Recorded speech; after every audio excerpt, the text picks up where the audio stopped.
Our next section is entitled Unlocking New Workplace Solutions Through Data Insights and Technology. I think we've been talking about that a bit today. Let's hear some more. Spoke in 2021 online, but I didn't get to meet you in the flesh. Nice to have you here today. Head of Workplace Corporate Services for Sodexo UK and Ireland, Harpreet, Cheema. So today, as we mentioned, just talking around a few key points, so data, insights, tech, but all of it which is to underpin employee experience. One of the first things I want to really touch upon is, we've talked about data a lot, and we all have data to hand, anyone in our industry. And one of the things that I think I noticed the most is that we don't really use it. I'm sure a lot of us have had clients come to us and ask for data. Yeah? See a few nodding heads. But your clients don't want data. What they want from you are actionable insights. What can we do as partners to help them make their business more efficient or their employees' experience better? So with that in mind, just give you a bit of a snapshot about Sodexo if you don't know who we are. Around 100 million consumers we serve daily across the world. Revenues around 21 billion, and a huge amount of employee base as well. The reason I put that up there is that with that amount of service and scope across the world, we really should be one of the market leaders around insight and true specialists. Around our services as well, we've got a mix of on-site, benefits from rewards, and personal home services. So a real scope to impact employees or people's lives, basically from cradle to grave. So whether you're with us, sometimes you may be born in one of our hospitals, go to school in one of our educational areas, go to university, and even have your first job with us, which is fantastic. All of which is underpinned by sustainability and CSR messaging as well. We really care about the communities that we serve, and we really want to make a difference.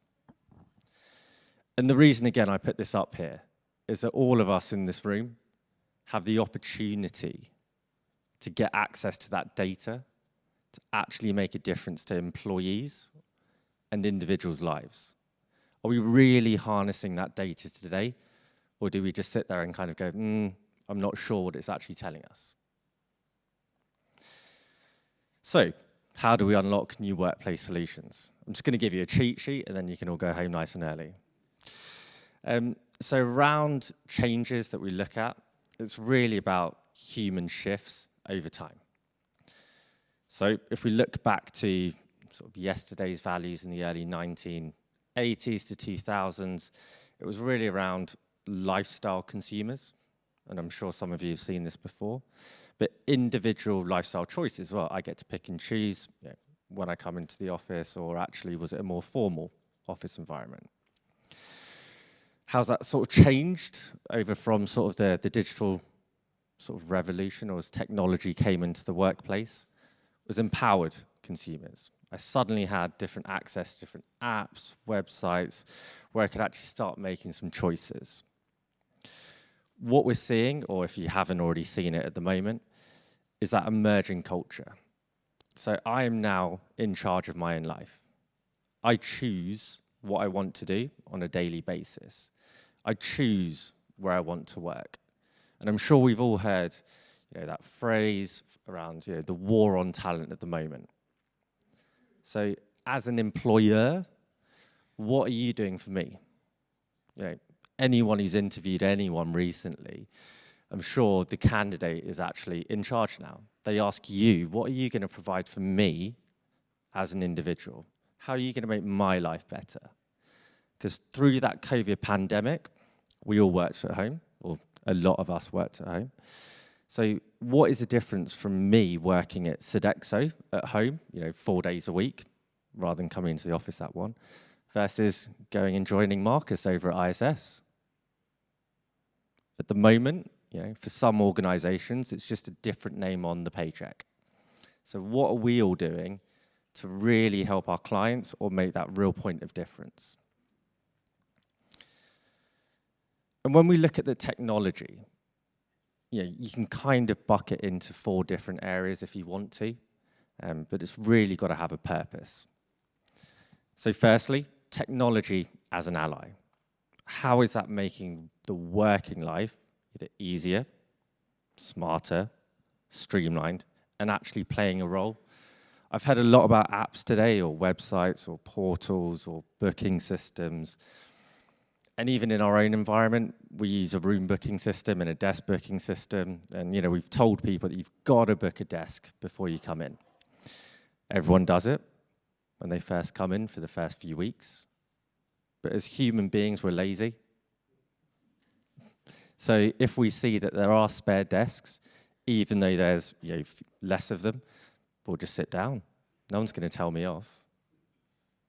How are you explaining to that user why you need to book them in? Are you being transparent with them and showing them that added value?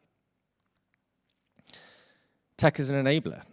There's so much out there around automation. And I think, again, Marcus touched on it. If you're not automating those mundane, boring, non-value added tasks that your teams are doing, you're doing something wrong today. I was at a client site this morning, and I won't name names because I know it's being recorded, but I had to sign in on a piece of paper and write all my details down. There's so much tech out there that can automate that, because then our team is then typing that into a computer, which opens up risk. And touching on the point around data privacy, that ownership around it. What happens if that piece of paper gets lost or dropped? Continuity is another piece that I want to touch on around technology. So how do you start to blend working from home into a workplace? So what are the tools that you can use or leverage that starts to break down those barriers around digital inequality? I'm sure if we take a meeting example, we've all been in a space that there's maybe 5 or 6 people in a physical meeting room, and I'm one of the 2 that's maybe on the Teams call on the other end. And we all know what it's like. You get forgotten about. You don't want to ask questions. You don't want to, sometimes speak, because it's difficult, because everyone's having their own private conversation in the room and you feel left out. So what are you doing to help those people that are working remotely and will continue to work remotely? You can't just tell them to come back in, because if you start to mandate, you're going to disengage your employees. I have the choice to move somewhere else now, and I will, especially with the younger generation. And lastly, optimizing the workplace experience. So what do you have in your portfolio or your locker to really make a difference to those users? What are you doing for them to help them, whether it's around concierge services? I'm quite lazy. I'll put my first hand up for that. An example is that I've got a leaving due this week, because I'm moving on to a new role in Sodexo. And I used our Circles concierge service to find me a bar in London, so I didn't have to do it myself. Really simple, really easy added value, and quite a low-cost solution that a lot of us could start to employ to start to create that point of difference in the workplace. Because that's not something that I'll get at home. That's something I'm getting by coming into these spaces. So how can you do this at scale? One of the tools that we've used is what we call our accelerator process. What that is designed to do is capture and work with the best startups in the world. So it's a proven formula that we've been using for a number of years, and we've scaled that out into a number of different regions already. So you can see 8 accelerators, and out of those, we've brought into our business and scaled across the world over 50.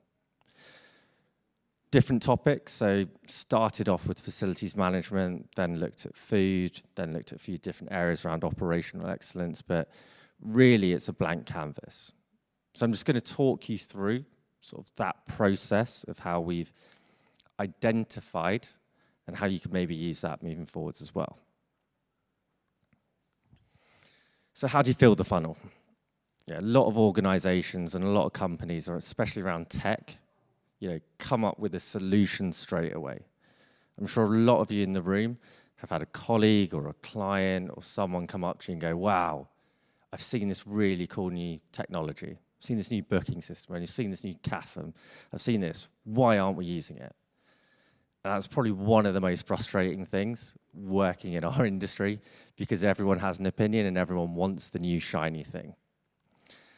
So don't start with the technology. Don't start with that at all. What you need to start on is, what are you focusing on? What's the problem that you're fixing for, whether it's your client or your employee? And sometimes, and I know this is, again, a little bit controversial, forget about your client. Your client doesn't actually know what's best sometimes. Think about the user. Think about that person that's coming into that building, because a client may be in there once or maybe twice a month. They're not the person that's coming in 3, 4, sometimes even 5 days a week and is using that space day in, day out. So really start to think about the problems that you're going to fix. Do you sit down with the users of the group of that space and speak to them on a regular basis? Are you getting feedback, or is it maybe still just that annualized survey that some people send out that then defines the strategy for the rest of the year or creates a knee-jerk reaction? Once you've sourced a few partners or organizations that are there to fix some certain issues, start to refine them down. So for example, we filled our funnel with around 500 on our last accelerator program and whittled that down to around 20. We dropped those into different buckets or different areas of expertise. So whether that was from the workplace, on-site physical experience, we also had net zero and carbon around energy, but we also had a wild card round. So that was anything weird and wonderful that didn't really fit into anything that we had on our strategy right now, but it was seen as something that could really challenge our own mindset and our own views. When you bring them in, you've got to test. And so I think we've spoken a lot around testing, MVP, iterations, Agile, Scrum, all these wonderful things. One of the key learnings and key things that you really need to do is separate your teams out.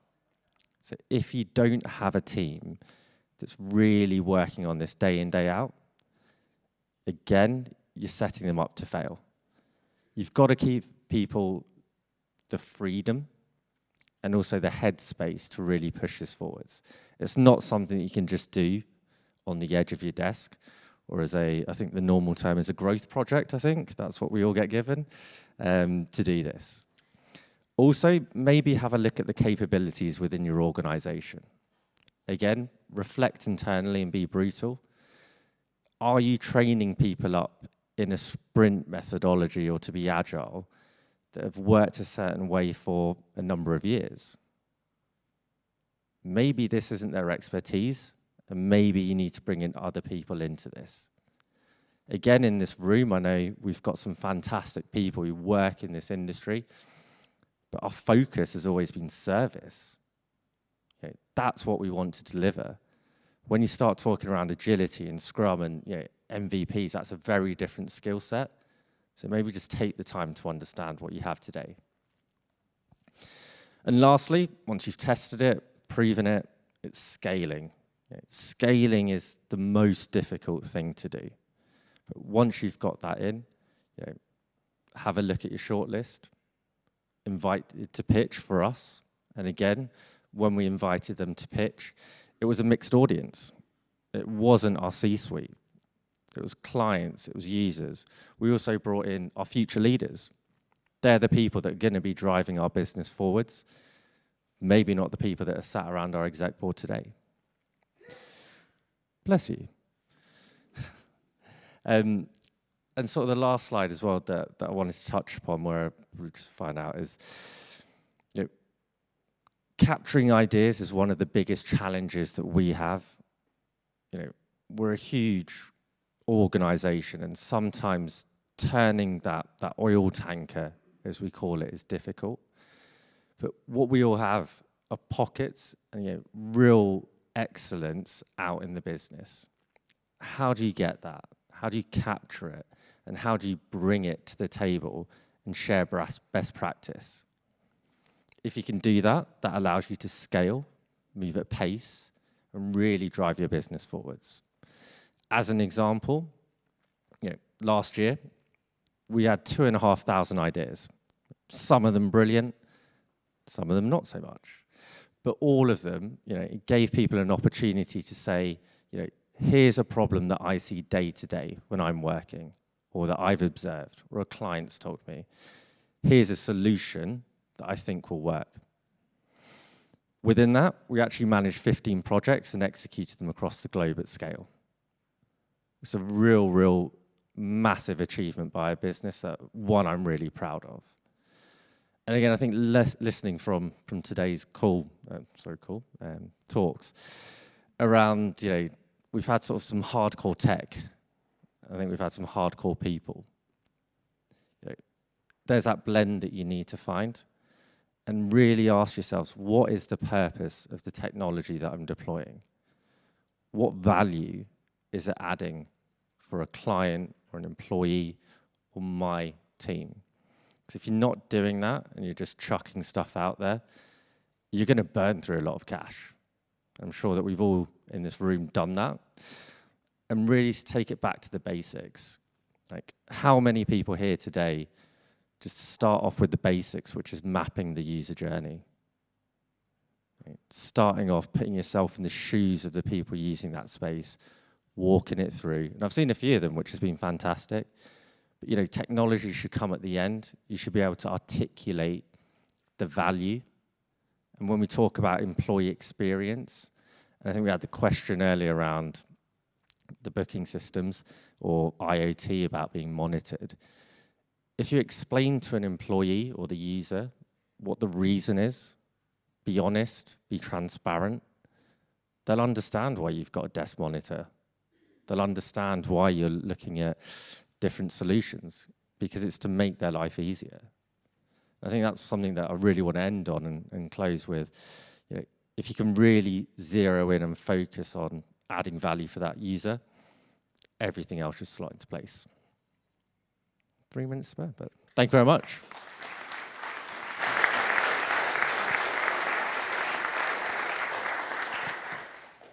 Excellent. A question from me. One of the things that I've looked at a lot in the last 20 or 30 years in FM has been the innovation funnel and the creativity to innovation jump.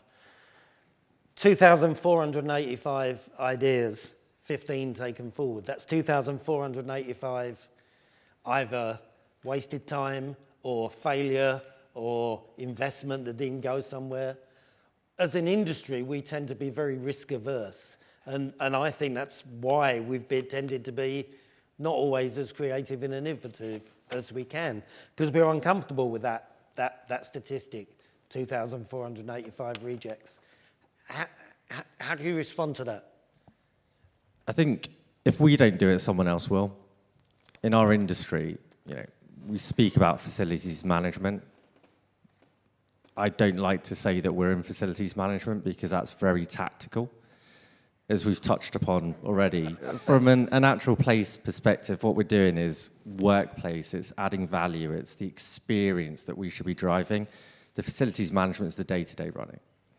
So the risk adverseness for us is that if we don't invest in the solutions or moving that dial forwards around employee experience and helping our clients solve the problems that our employees are having, or their users, or the HR teams, if we don't do that, we won't be around. But how do you de-risk the process? So de-risking the process from an investment perspective, I think you've got to have the due diligence in place. You've got to have challenges to actually look at the commercial models and also not be afraid of changing it. So I'll give an example.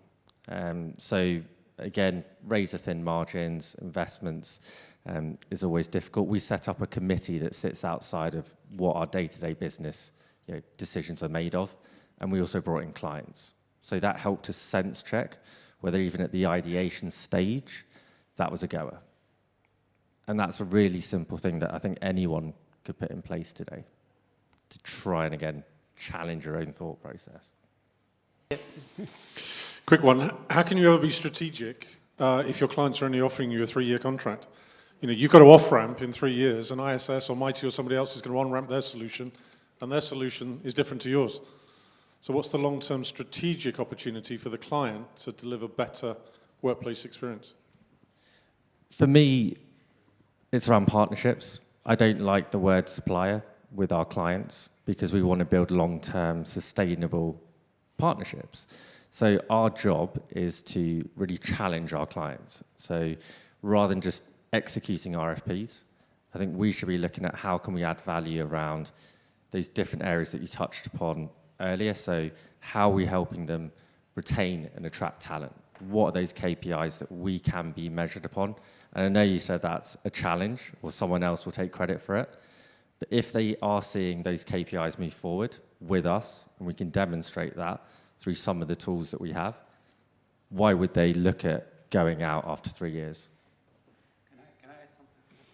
Yeah, go. Yeah, so I think from my perspective, I think clients always want to change, and they normally want to have 2 or 3 players, and that's fair. My view is a little bit as well that over time, I think the big ones, right, we're going to separate the service from tech a little bit. So that our clients feel safe, even if they embark with us of the ecosystem, that they have the freedom. Firstly, it's their data anyway, yeah, and that they have the freedom to use the platform as well with a competitor. I think, and that's how partnership is, in opening up. You only get trust if you open up. If you try to link or lock a customer into a system, which a lot of people do, you will fail. So we in ISS, we even now are doing more and more vested contracts, which is totally open book calculation. And that's, and I'm a German, right? Our German purchasing is horrible, right? They don't let you live, that's what they learn in purchasing. They just, and that's very difficult. And I'm even struggling coming from that culture. So my thing is, as a customer, in some point you need to look for a partner who can provide you the tech and hopefully the service as well. But you need to make sure in your contracts, in your RFP, that even if you decide to move to a different partner, that you can stick with the tech. And I think that's where a platform is scalable. And I learn more and more customers want from us that we have a product plan for our platforms and not asking them all the time what they need. I think we should have enough self-confidence that we know with 40,000 customers how good looks like. And I think there was historically always we ask the customer. And I think that is not good enough for our customers either. They want innovation targets. They want to look good as well. And we need to provide this edge to them. Perspective of a startup. I love your sliding scale, and you're making the comment that scaling is the part that is the dark heart. Your process, very thorough, like many processes where there is an incubator involved. It takes time. And the worst enemy of a startup is the cash burn rate, because you need to be able to live to keep innovating. So how do you recognize that in the process of innovation? And what do you do for the startup to keep alive while you're innovating with them? Thank you. Yeah, I think we've got experience, as many of our providers do, of working with startups and probably taking them down the wrong track to bring them into our processes, our scale, all those due diligence things which are needed, but it kills their spirit. So for us, when we work with them, it's we've split out basically our own team that work in a startup mentality until that product is ready to scale and becomes basically one of our services. And then it goes into our normal deployment process. The startup still owns their product, obviously. And even if we invest, because we do have a ventures arm, we would never take more than 45% of a company because we worked with that startup for them and their reason. So that still allows them the freedom, the creativity to own their product and achieve their vision. We're just trying to help them along the way. Excellent. Please, a big thank you to Harpreet, and good luck in the new job.